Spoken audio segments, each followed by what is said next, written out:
क्या हथियाड़ी में ग्रामीणों के अरमानों की हुई हत्या? क्यों फूका ग्रामीणों ने ग्राम प्रधान रश्मि मुर्मू और रंजीत प्रधान का पुतला? क्यों मंत्री चंपाई सोरेन के गढ़ में गुस्से में है ग्रामीण? देखिए inside story of Hathiyadi land issue.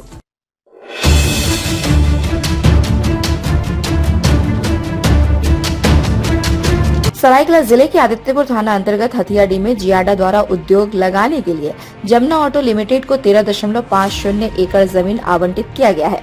जमीन पर कब्जा करने पहुंचे जमुना ऑटो को ग्रामीणों का भारी आक्रोश झेलना पड़ रहा है। पिछले कई सालों से कंपनी यहां कब्जा करने को लेकर जद्दोजहद कर रही है, मगर अब जाकर कंपनी सीमांकन करने के करीब है। इससे पूर्व कंपनी को करीब 2 एकड़ जमीन की कुर्बानी देनी पड़ी है। बावजूद इसके ग्रामीणों का विरोध जारी है। वैसे तो जिला प्रशासन और कंपनी के अधिकारियों की मौजूदगी में ग्रामीणों की ज्यादातर मांगों को मान लिया गया है।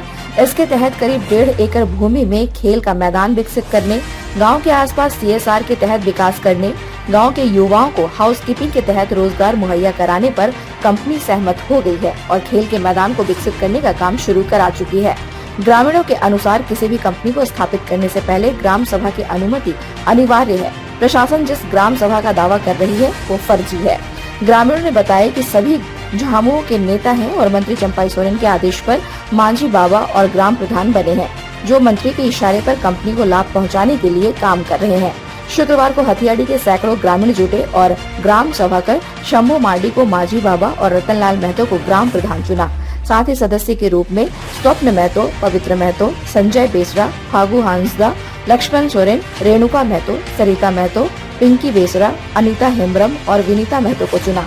ग्रामीणों ने बताया कि ऋषि राज हांसदा, जो खुद को मांझी बाबा, और रश्मि मुर्मू, जो खुद को ग्राम प्रधान बता रही है, वे इस गांव के हैं जरूर, मगर इस मामले में कभी ग्राम सभा नहीं किया, न ही कोई बैठक की। कागजों पर ग्राम सभा कर गांव के पारंपरिक खेल के मैदान और सड़क का सौदा कर दिया। हम ग्रामीण अपने हक और अधिकार के लिए तड़पते रहे और मंत्री के इशारे पर प्रशासन ने उनके अस्तित्व और अरमानों की हत्या कर दी, जिसे हम कभी माफ नहीं कर सकते हैं। आज आपका चयन मांझी बाबा के रूप में किया गया, क्यों ऐसा न बताया कि अचानक से जब कंपनी स्थापित हो रहा है तब आपका चयन किया गया है? हम शुरू से था मांझी बाबा। मेरा पापा फुटबॉल से थे, उसके बाद वो गुजर गया तो वो पद हमको मिले। यहाँ भी वो बस्ती वाला सब मिल के हमको मांझी बाबा बनाया, ग्रामवासी गाँव वाला ले सब। वो भी यहीं के है, लेकिन हम लोग को नहीं पता। तो ग्रामीण लोग उनका कभी चुनाव नहीं किया है? कभी चुनाव उसका हुआ नहीं, तो पूछ लीजिए, और किसी को पता नहीं है। और आज का जो बैठक में ग्रामीण से हुआ ये सबको पता है। हम लोग को चुना ग्रामीण वाला। आगे क्या करेंगे आप लोग? आगे हम लोग करेंगे, अभी हम लोग का देखिए रास्ता घेर दिया, जैसे बोले थे वैसे मिला नहीं रास्ता। उसी हिसाब से हम लोग को अभी रास्ता चाहिए। 20 फीट बोला, दिया 10 फीट। और ऐसे बोलने जा रहा तो वो बोल रहा हम मांझी बाबा है, बाहर का आदमी ला रहा, और पुलिस प्रशासन द्वारा हम लोग को भगाया जा रहा। ग्राम प्रधान के लिए। क्या नाम है आपका? रतनलाल महतो। क्या अचानक से ग्राम सभा करने का नौबत आ गया? जब कंपनी स्थापित हो रहा था तो क्या ग्राम सभा नहीं हुआ था? नहीं हुआ था, इससे पहले वो फर्जी ग्राम सभा बनाया गया था। क्या लगता है साजिश के तहत ग्रामीणों से जमीन लिया गया है? हाँ। आगे क्या करेंगे आप लोग? आगे हम लोग कुछ रणनीति में अपनाएंगे, जैसे सलूशन निकलेगा उसके बारे में विचार विमर्श करके जरूर जाएंगे। इसके लिए जहाँ तक जाना पड़ेगा हम लोग चल जाएंगे। उसके लिए हम लोग पीछे नहीं हटेंगे। यहाँ पूरा गांव में करीब 150 तक होगा घर, 150-200 होगा। यहाँ पे हम लोग का अभी ग्राम सभा हुआ, जिसमें हम लोग ग्राम प्रधान चुने और हम लोग संथाल समाज के मांझी बाबा चुने, और लेडीज से जो कि सरकार ही ये कानून बनाए हैं कि महिला लोगों को भी उतना ही हक दिया जाए जितना पुरुषों को दिया जाता है। तो इस तहत हम लोग महिलाएं भी कुछ हैं, जो जिसमें से मैं सदस्य चुनी गई हूँ। और जेंट्स में भी हैं जो सदस्य चुने गए हैं। इसकी नौबत क्यों आई? इसकी नौबत आज जो न्यूज़ में दिखाया जा रहा है, पेपर में दिखाया जा रहा है कि माझी बाबा और ग्राम प्रधान ही ये कंपनी अलाउ मतलब परमिशन दिए हैं। तो अगर वो ग्राम सभा किए हैं तो ये नौबत हम लोग का नहीं आता। ग्राम प्रधान रहते हुए हम लोग ये ग्राम सभा क्यों करें? नहीं करते हम लोग। और अगर वो ग्राम प्रधान थी तो हम लोग के साथ खड़ी होती, ना ही वो प्रशासन के साथ रहती, हम लोग से छिपती। हम लोग क्या करेंगे? उनको मार देंगे। हम लोग के पास इतना मतलब पावर है, मंत्री से भी ज्यादा पावर हम लोग पे आ गया है, जो हम लोग उसका मार देंगे। ऐसा हम लोग नहीं करेंगे। लेकिन उनको एक बार कम से कम इस बीच में हम लोग के ग्रामवासी के बीच में आकर उनको ये बोलना था कि देखो अगर हम लोग का विकास ही होगा, उसके लिए हम लोग विरोध नहीं करते। जो कि इतना सारा कंपनी है तो ये हम लोग का एग्जाम्पल है कि हम लोग विरोधी नहीं है। तो उनको आके बोलना चाहिए था कि ये हम लोग का सही हो रहा है और ये गलत हो रहा है, तो हम लोग मान लेते। लेकिन वो क्या कि अपने ही हस्बैंड के साथ और कुछ कल जैसे कि हम लोग देखे राहेर से मतलब कुछ लोग आए हुए थे, तो राहेर का लोग का यहाँ पे क्या काम है? कुछ काम नहीं था। तो वो मतलब हम लोग को अपना मतलब मंत्री के द्वारा भेजा गया है। मतलब वो राजनीति दिखा रहे हैं, हम लोग को अपना पावर दिखा रहे हैं। तो ये गलत है।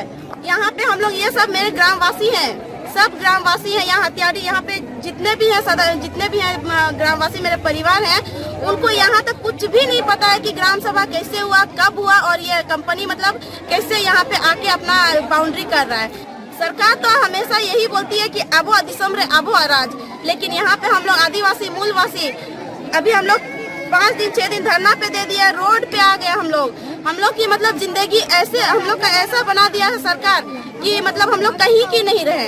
और यहाँ अभी हम लोग का ग्राम सभा हुआ है, संविधान में लिखा हुआ है ना लोकसभा ना विधानसभा, सबसे बड़ा ग्राम सभा। तो आज यही हम लोग का ग्राम सभा हुआ है। उसके प्रधान है दादा लोग हैं और उधर माझी बाबा भी हैं। तो वो जो माझी बाबा खुद को बताते हैं वो अकेले माझी बाबा नहीं बनते हैं, पूरा ग्रामवासी के सहमति से होता है। तो वो उनसे पूछा जाए क्या वहाँ पे ग्रामवासी का सहमति है या नहीं है, तो उनसे सवाल किया जाए। और अगर वो बने हैं तो किसके मतलब ये में बने हैं, सहमति से बने हैं। ये तुम ग्राम प्रधान हो तो वो ग्राम प्रधान घोषित कर दिया गया। ये ग्राम सभा का होता है ना, ग्राम सभा जो निर्णय लेता है वही होता है ग्राम प्रधान और माझी बाबा। तो ऐसा कुछ हुआ ही नहीं है, तो वो कहाँ से ग्राम प्रधान हो गई? हथियारी को तो अभी उजाड़ने का मतलब हक उनको है, वो बसाए हैं, वो हमको ला के यहाँ पे बोले हैं कि ये तुम्हारा घर है, इसमें तुम रहो। अगर वैसे करते तो विस्थापित जो वो चांडिल डैम बना उसमें से जो विस्थापित होके यहाँ पे आए हैं ना, तो वो यहाँ पे बेघर नहीं होते। अगर वो घर देते बसाते तो अभी अगर ये जायडा आके नहीं बोलता कि ये मेरा जायडा मेरा है बोल के, मेरा जमीन है बोल के, क्यों नहीं करेंगे? यही तो हम लोग किए, अभी वो गलत किए हैं, इसलिए हम लोग अभी सही कर रहे हैं। और यही हम लोग का सही है ग्राम सभा। अभी क्या मांग है? हम लोग का मांग ज्यादा कुछ नहीं है। अब ग्राम सभा वो गलत किए हैं तो हम लोग का मांग है, हम लोग के जमीन में बिना ग्राम सभा किए कौन आपको आदेश दिया कंपनी बनाने का? हम लोग का बस यही एक चीज उनसे पूछना है, सबसे पूछना है, जमुना ऑटो से भी पूछना है, जायडा से भी पूछना है। वन विभाग का जमीन है तो वन विभाग के भी उनका भी जो ऑफिस है वहाँ पे भी हम लोग लेटर भेजेंगे, उनसे भी पूछेंगे कि कौन उनको मतलब ये परमिशन दिया है। क्योंकि ये जो हम लोग का जमुना ऑटो जो कंपनी बना रहा है वो हम लोग के ग्राम में आता है। इधर खुद के साथ हुए नाइंसाफी के लिए ग्रामीणों ने सीधे तौर पर मंत्री चंपाई सोरेन को दोषी ठहराया है। शुक्रवार को ग्रामीणों ने ग्राम प्रधान रश्मि मुर्मू और झामुमो नेता रंजीत प्रधान का पुतला फूंका और सरकार के खिलाफ जमकर नारेबाजी की। इस दौरान ग्रामीणों ने अबुआ दिशुम अबुआ राज का नारा देने वाली सरकार और मंत्री चंपाई सोरेन के विरोध में जमकर नारेबाजी की। ग्रामीणों ने हेमंत सोरेन सरकार को आदिवासियों मूलवासियों का विरोधी करार दिया और इसका बदला आगामी चुनाव में लेने की बात कही। बता दें कि हथियाडी को मंत्री चंपाई सोरेन का गढ़ माना जाता रहा है। यहाँ के ग्रामीणों को उन पर काफी आस्था थी। यहाँ के घरों को आयडा द्वारा तोड़ा जा रहा था, मगर तत्कालीन झामुमो जिलाध्यक्ष रंजीत प्रधान ग्रामीणों के आंदोलन में कूद पड़े थे और आयडा की जद में आ रहे घरों को बचाया था। इसके लिए उन्हें जेल भी जानी पड़ी थी, मगर अब हालात उल्टे पड़ गए हैं। ग्रामीण अब झामुमो नेताओं और मंत्री चंपाई सोरेन को ही अपना दुश्मन मानने लगे हैं। शुक्रवार को ग्राम सभा कर ग्रामीणों ने अपनी लड़ाई जारी रखने की प्रतिबद्धता दोहराई। साथ ही कथित ग्राम प्रधान ऋषि राज बेसरा और कथित ग्राम प्रधान उनकी पत्नी रश्मि मुर्मू का बहिष्कार करने का निर्णय लिया है। ग्रामीणों ने बताया कि अब वे न्यायालय का रुख करेंगे। इधर शुक्रवार को भी SDO Parul Singh, DSP headquarter Chandan Vats, CO Girendra Tuti, Adityapur थाना प्रभारी राजन कुमार, गम्हरिया थाना प्रभारी आलोक कुमार दुबे, ट्रैफिक इंस्पेक्टर राजेश कुमार पूरे लाव लश्कर के साथ जा रहे। हालांकि इस दौरान निर्माण स्थल पर ग्रामीणों ने विरोध नहीं किया। एसडीओ ने अपनी मौजूदगी में प्रभावित मकानों का बाउंड्री और शौचालय निर्माण कराया। साथ ही कुछ ग्रामीणों के राशन कार्ड की स्वीकृति भी दिलाई। उन्होंने ग्रामीणों से जिले में चल रहे आपकी योजना, आपकी सरकार, आपके द्वार शिविर में पहुंचकर सरकारी योजनाओं का लाभ लेने हेतु प्रेरित किया। उन्होंने ग्रामीणों को भरोसा दिलाया कि उनके साथ किसी तरह की नाइंसाफी होने नहीं दी जाएगी। इतना ही नहीं, एसडीओ ने कंपनी के अधिकारियों से प्रभावित ग्रामीणों को तत्काल कंपनी में काम देने का निर्देश दिया, जिसे कंपनी के अधिकारियों ने मान लिया। Bureau report, India news viral, Bihar Jharkhand. है तो हम लोग नहीं कह सकते हैं। हम लोग सिर्फ जो इनका थोड़ा बहुत डिस्टरबेंस कर रहे थे या जो हम लोगों को इनका थोड़ा इंक्रोचमेंट हटाना पड़ा था, उसका हम लोग सिर्फ रिप्लेसमेंट दिए हैं। तो हम लोगों की तरफ से बस यही कोशिश रही है कि इन लोगों को भी, ग्रामीणों को भी कोई तकलीफ ना पहुंचे और जो लीगल कार्य है वो भी कंप्लीट हो जाए। तो सिर्फ एक ये मिडिल पाथ लिया गया है। और दूसरा, कुछ सुबह में मतलब हम लोगों को पता चला यहाँ राशन कार्ड नहीं था, तो उनको राशन कार्ड मुहैया कराया गया। पेंशन नहीं मिल रही थी, वो पेंशन भी हम लोगों ने तुरंत ही सैंक्शन करवा दी। सीओ सर यहीं थे तो साथ में ही हो गया। तो इसलिए जो छोटी बहुत चीज़ें थी, कोई ऐसा हम लोग बहुत खास नहीं किए हैं, बस ऐसा किए हैं कि किसी भी साइड को कोई प्रॉब्लम ना आए। कोई विरोध हम लोग के सामने तो अभी तक नहीं आया है। हाँ, दूर पे कहीं पे वो लोग कुछ इस तरह की बातें सुनने में आई हैं। तो अगर इस तरह का कोई इशू होगा और हम लोग के सामने आएगा तो डेफिनेटली हम लोग डील करेंगे। बाकी पुलिस और प्रशासन और पुलिस की पूरी टीम, हमारे साथ एसडीपीओ साहब है, इंस्पेक्टर साहब हैं, थाना प्रभारी हैं, पूरी टीम है जो सुबह से यहाँ पे मुस्तैदी से खड़ी हुई है और हम लोग लगातार देख रहे हैं। तो इस तरह का कोई भी इंसिडेंट, कोई भी एक्टिविटी इस एरिया में तो नहीं हुआ है। और बाकी कुछ हम लोगों को सुनने में आया है कि कुछ उस तरफ कुछ इस तरह की बात हुई है, लेकिन ऐसा कुछ इधर नहीं आया है। तो हम लोग अभी इधर पूरा लॉ एंड ऑर्डर मेंटेन। ताज़ा खबरों से जुड़े रहने के लिए हमारे चैनल को सब्सक्राइब करें और बेल आइकन को दबाना ना भूलें, ताकि हर खबर की नोटिफिकेशन आपको मिलती रहे।